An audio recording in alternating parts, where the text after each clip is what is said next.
Quasar E-Motorsports. What's up, guys? Quasar here. Today we are going to try to machine the tabs that hold the battery in place on the front covers. So this is the latch side cover I machined out. It's the front side, and that's the top. I think it looks freaking awesome. So we're going to machine out the tabs that go here, and they're gonna look like that, and we're gonna try to do that on the machine. Please do forgive, my shop is a mess. My pops passed away yesterday, and I've just been in the shop non-stop trying not to think about it, but I'm doing my best to get this kit out for everybody for the 150R and to move on to the next project, which will be a gas or KTM 65. It's going to be a quick swap kit just like this, and yeah, so follow along. We're going to go over here to the CNC, and yeah, look at that big old mess. You make a lot of mess doing this stuff. We're going to go over here to the CNC. We're gonna look at the work here. I've got the bit loaded and we're ready to run. I'm not gonna run the vacuum because I want to be able to see the chips. This is the first rendition of this. I've already got it tapped. That was the original piece that I built the bike with. Typically, I just leave those alone, but I'm gonna see if I can machine it out of that piece. Normally I add a little bit extra stock on the side so we get a really clean machine job, but I just put this new HDPE a work hold down bed down, so hopefully this is strong enough to hold on there. That's 2 pieces of tape and they're super glued together, so I mean it's not coming off as far as I understand. I've tried to pry it off and it didn't, so let's go ahead and hit play and find out what happens. Just gonna probe the tool. It should turn on and get to work. Here we go.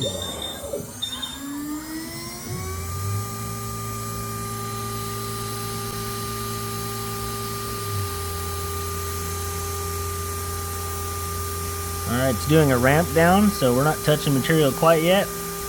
We should be right about now. Oh yeah. So my zero's perfect. We're just barely skimming the edge, which is perfectly ideal. We don't want to take anything off that face. Here we go.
Oh, shit.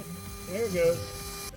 Alright, so I broke the bit here and restarted, and luckily the Maso can just restart without issue, so that worked out quite nicely.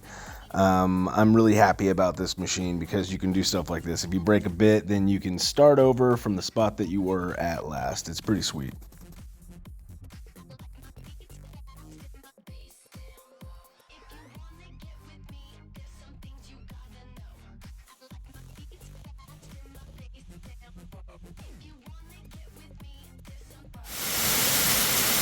Holy moly, it just started hailing.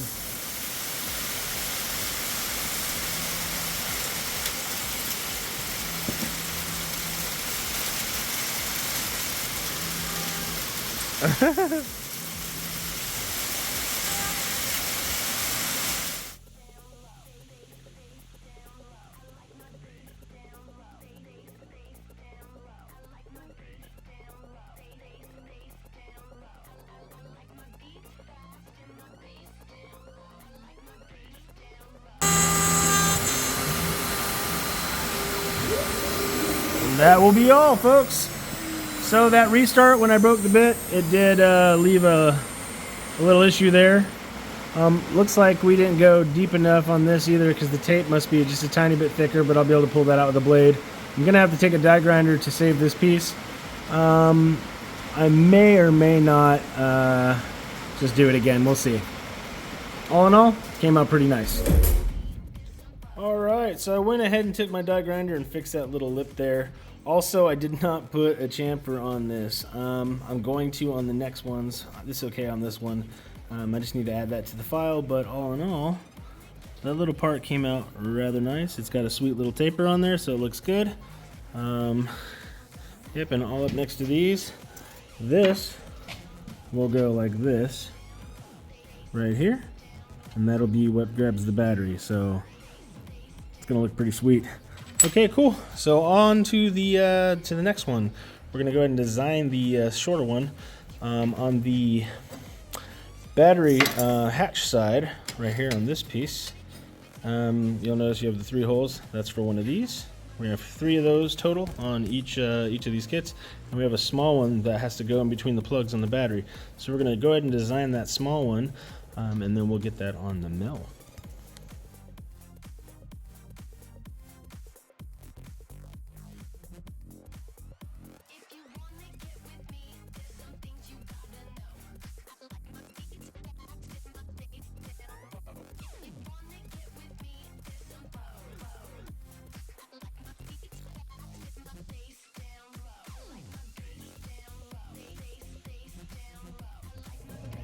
And that part is looking really good. Alright, so the next step is going to be a chamfer. So let's hope that my chamfer tool works as good as this new end mill. It's getting a little dull. I got a new one on the way, but we're doing a lighter chamfer, so hopefully it works out nicely. Well, damn, I'd say that was a very successful machining operation. The chamfer looks really good. The little steps look fantastic. The finish is mirror-like. I mean, that is about as mirror as I can imagine. You can see all the chips in the reflection there. It's damn good. So yeah, all that's left to do is tap those threads and install it on the bike. I'm stoked. That turned out great. I gotta do one more, and after that, we're going to install them both. Okay, so right here we're starting the sprocket side motor mount. Got a nice new bit in there. It leaves really nice side finishes, and it came out really good. I'm really stoked with these new bits. The finish is nice and clean, and the holes are very precise.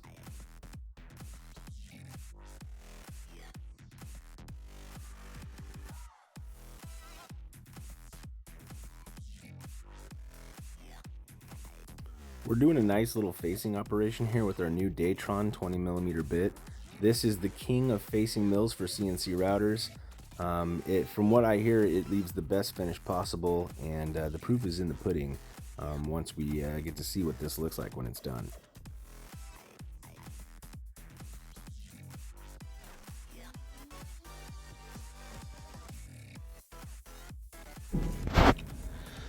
So yeah, this is what we got. I can't even begin to describe how excited I am to be able to produce parts like this from nothing. Coming straight from your brain into a computer and then into the real world, and coming out this quality with the CNC that I built. It's just awesome. I can't wait to see what we're going to do with this in the future. It's going to be amazing. I mean, the chamfer on these is perfect. The finish is just beautiful. That new Datron 20mm facing mill, I mean, it's worth every bit of $175 for that tiny little tool. Hold on, let me show you what this looks like.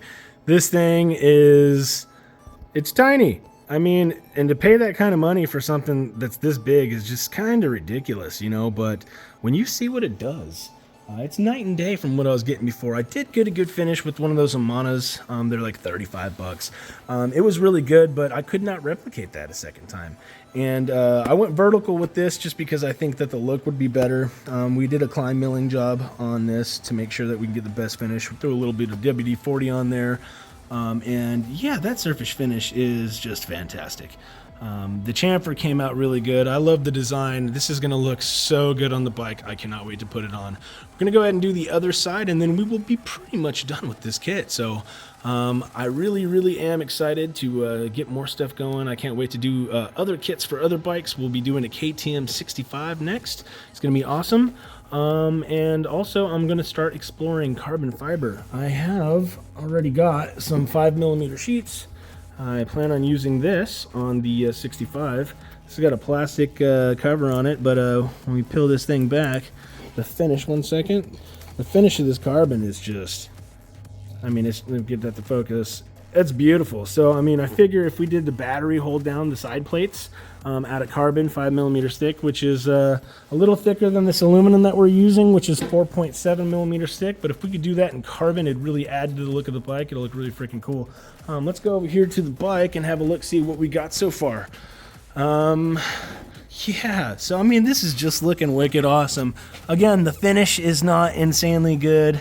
On this side, it was more of an experiment. This is my kit. The other, the rest of the kits will have the finish from that new end mill. And we are replacing this part right here with the one that's on the CNC right now. It's going to have those triangles in there. It's going to just look amazing. It's going to go really well with the kit. That top bar, I mean, that thing is, it's just beautiful. Again, it'll have a better finish. The part that I did get a really good finish on with the Amana is on this side, which I think looks fantastic. We went ahead and machined these end pieces. I mean, God, those are just beautiful. So, all the hardware's countersunk. This is all big, fat, nice, beautiful billet parts. It doesn't weigh anything. It's really light. The really cool part, too, 15 seconds to change a battery. You got this lockdown clip right here. Battery comes right out. A single hinge right there. That's a nice heavy-duty stainless steel marine-grade hinge.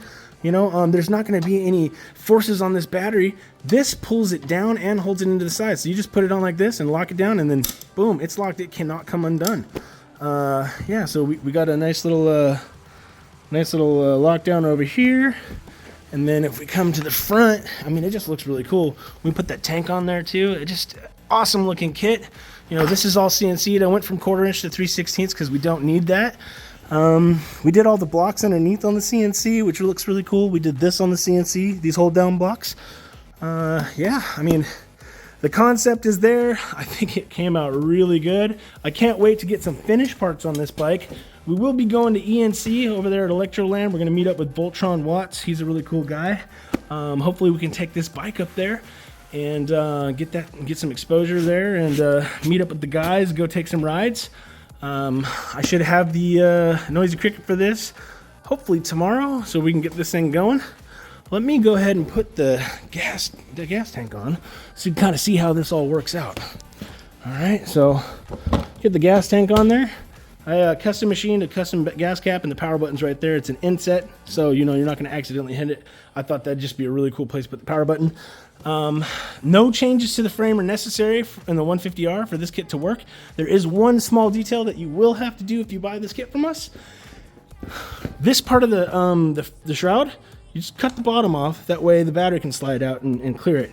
The tank is stock. You don't have to change anything there. One more thing to note. The rear brake, it's close. I might be able to get it fit with some spacers. We may have to run a left-hand rear brake, which is not the end of the world.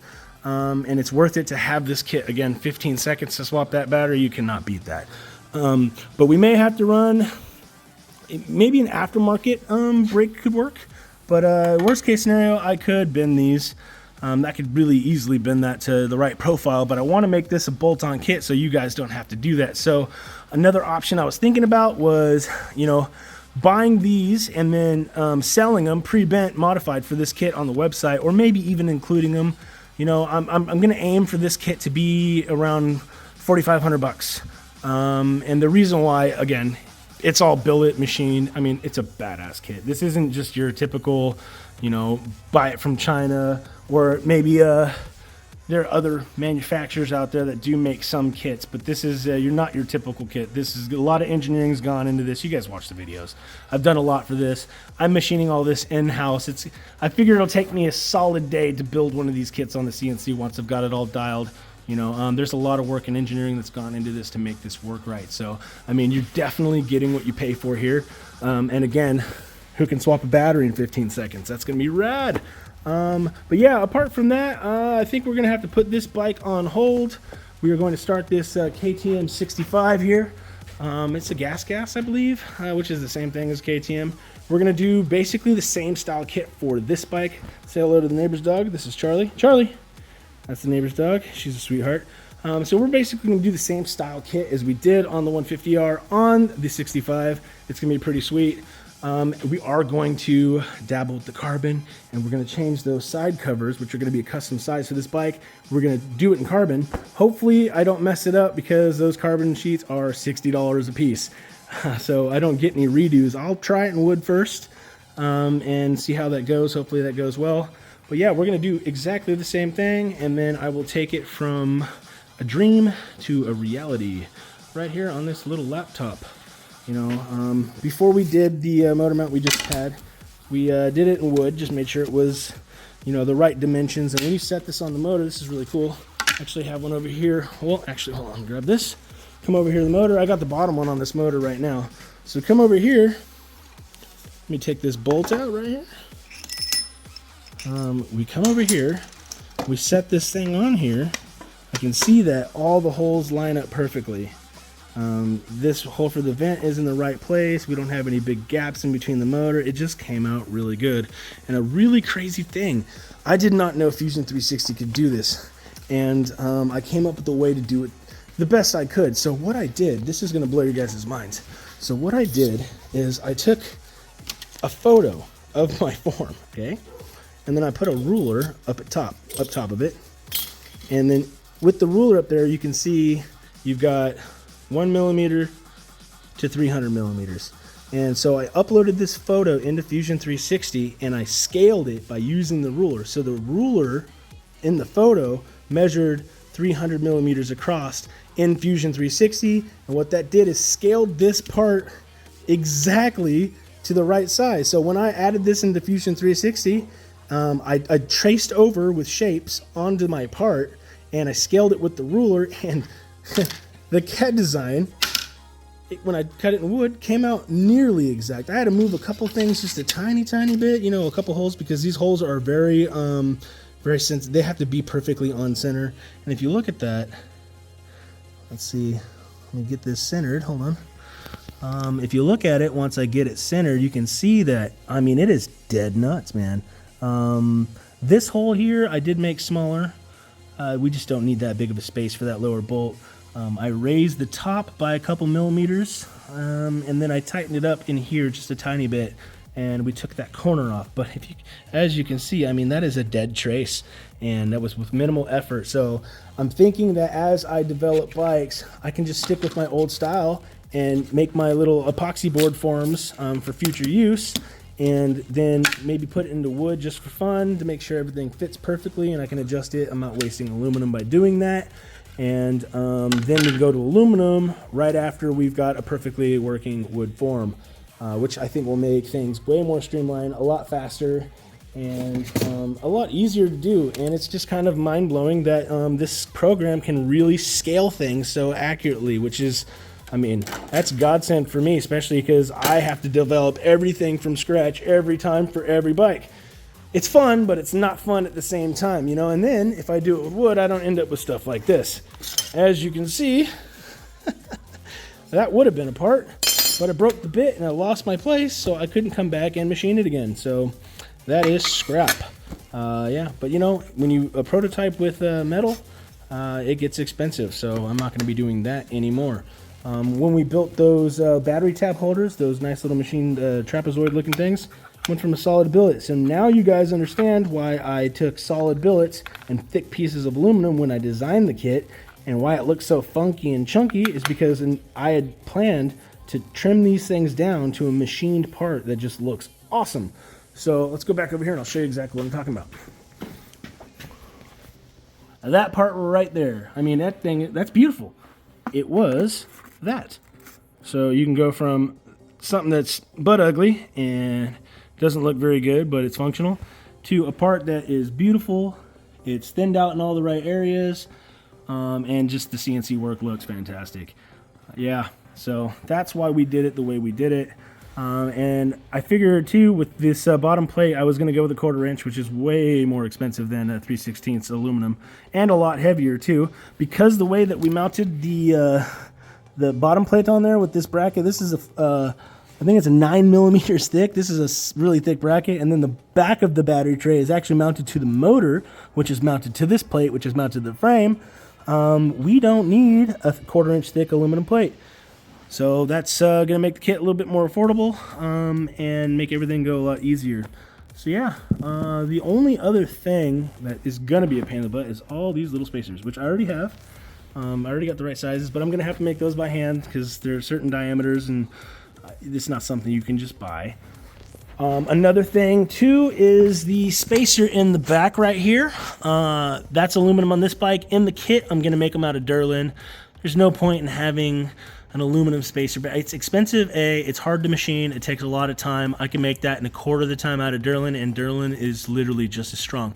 When we're talking about compressive strength, it's nearly the same thing as what cutting boards are made out of. I mean, that's HDPE, but you know, if you know anything about plastics, Durlin is used for skid plates on the bottom of UTVs and side-by-sides. That stuff can take thousands of pounds and rock scratching on it. It's tough, but it's a lot easier to machine, so the spacers are definitely going to be Durlin. Yeah, man, so I'm just really stoked about how this came out. I mean, everything fits absolutely perfect, and I can't wait to get a fresh finish on these parts and get them really nice and beautiful. And we're going to take that up to Electroland and go have a field day on a bike that we made from scratch by hand. All right, so you guys, thank you very much for watching. I'm sorry I haven't posted any videos lately. I've been working real hard on the CNC stuff. And as you can see, my work's paid off. I know I took a month hiatus, but I had to build and design that machine from scratch. You know, it's a Queen Ant Pro V2 that I had modified the piss out of. I mean, there's a lot of modifications on there to make it capable of doing aluminum the way it does. Prior to my modifications, it could mill aluminum, but very slowly. You know, it just did not have the rigidity. So after all that work setting it up, and that being my first CNC, and another thing that I have to say is I had to teach myself how to use Fusion 360, CAM and CAD. So, I mean, I had to teach myself how to build things in the 3D space and with the CAD design, and I've never really done that before apart from cell holders and circles. So I had to teach myself the 3D works, and I had to teach myself the CAM, which tells your CNC machine what to do, where to move the tool, and all the tool paths, and all. It's really complex is all I'm saying. So that's why it took me a little over a month to do that, apart from building the machine, waiting for the parts, and learning all that stuff. But it has paid off. I'm really happy with the way the kit looks. It's beautiful. I will do another video soon with all the mounts and all the really cool parts and all put together.